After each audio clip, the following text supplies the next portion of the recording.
Manuais de instrução são sempre úteis.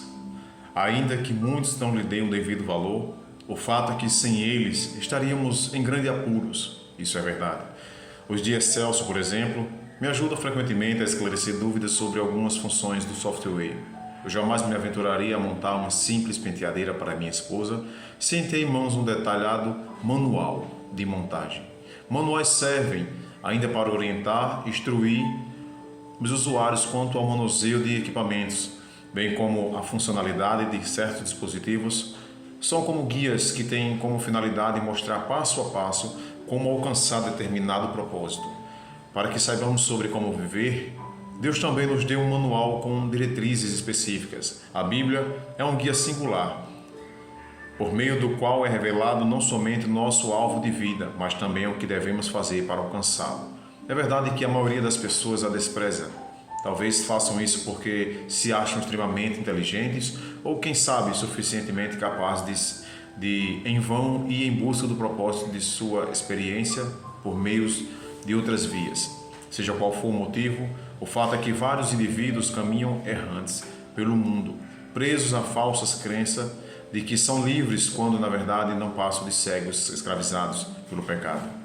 Na Bíblia encontramos o que é suficiente para obter a salvação, Romanos 1, 16, 10 e 13, Efésios 2, 8, e viver para a glória de Deus, 1 Coríntios 10, 31. Tudo isso graças à sua inspiração divina, que é a Bíblia, conforme 2 Timóteo 3, 16 e 2 Pedro 1, 20 e 21.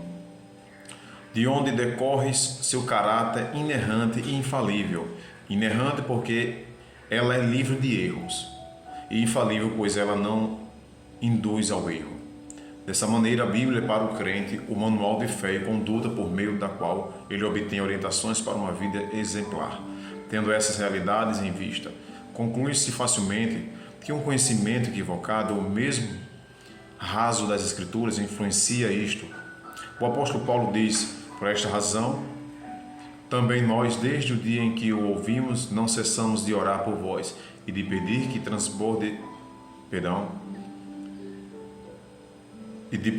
que transbordeis de pleno conhecimento da sua vontade em toda a sabedoria e entendimento espiritual, a fim de viverdes de modo digno do Senhor para o seu inteiro agrado, frutificando em toda boa obra e crescendo no pleno conhecimento de Deus. Colossenses 1, 9 e 10. Por ser nossa única regra de fé e prática, a Bíblia deve ser, em primeiro lugar, estudada com seriedade para que se tenha um conhecimento pleno e consolidado da verdade. A certa altura, Jesus disse: errais por não conheceis as Escrituras, Mateus 22, 29.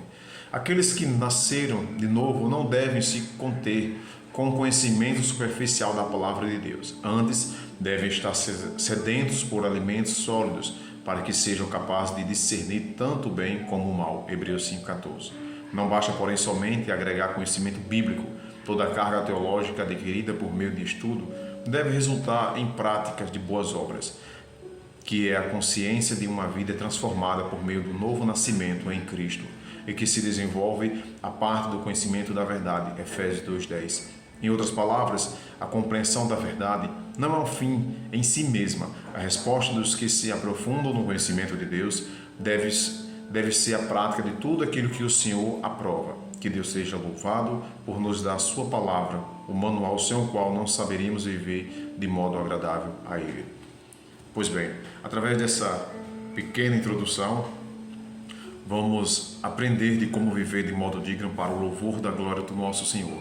Aquele que de fato diz que é um servo de Deus, que é um escravo de Cristo, aquele que de fato que diz que nasceu de novo, que de fato crê nas palavras, nas promessas de Cristo e não do homem, mas de Cristo. Esse de fato usa a Bíblia como regra de fé e prática. Ele não vai usar a sua antiga regra de prática e de fé, de sua crença, que é de crer conforme a sua própria sabedoria, pois a Bíblia define que a sabedoria do homem é loucura para Deus. Não é à toa que o homem não aceita a palavra de Deus, pois só pode ser discernida espiritualmente. E a Bíblia define que o homem é morto espiritualmente, a não ser que Deus o chame através do Evangelho, pois a fé vem pelo ouvir e o ouvir a ministração da palavra de Cristo, falando sobre Cristo. São 13 passos que iremos aprender através desses vídeos. Primeiro passo, vamos falar sobre a salvação. Vamos falar como ocorre a salvação conforme o que a Bíblia diz, conforme o que o próprio Deus descreve. Segundo passo, vamos falar sobre a segurança. O cristão tem certeza da sua salvação? Tem segurança dela? Ele pode afirmar e dizer que realmente sou salvo em Cristo? Sem ter nenhuma dúvida? Vamos olhar sobre isso. Passo 3, vamos olhar sobre a vitória sobre o pecado. Passo 4, Senhor de tudo.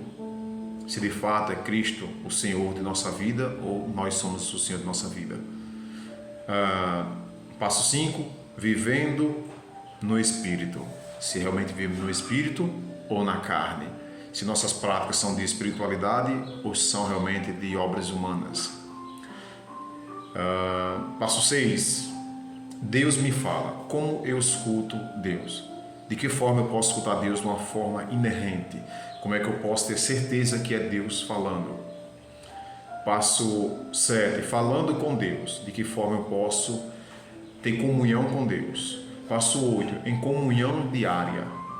Passo 9, minha igreja. Passo 10, ao testemunhar sobre Cristo, pregar o Evangelho. Passo 11, as ordenanças.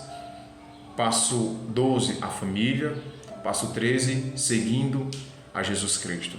Que Deus possa nos abençoar, abrir nosso entendimento para podermos negar a si mesmo e podermos crer no que o próprio Deus diz, conforme está escrito nas Sagradas Escrituras.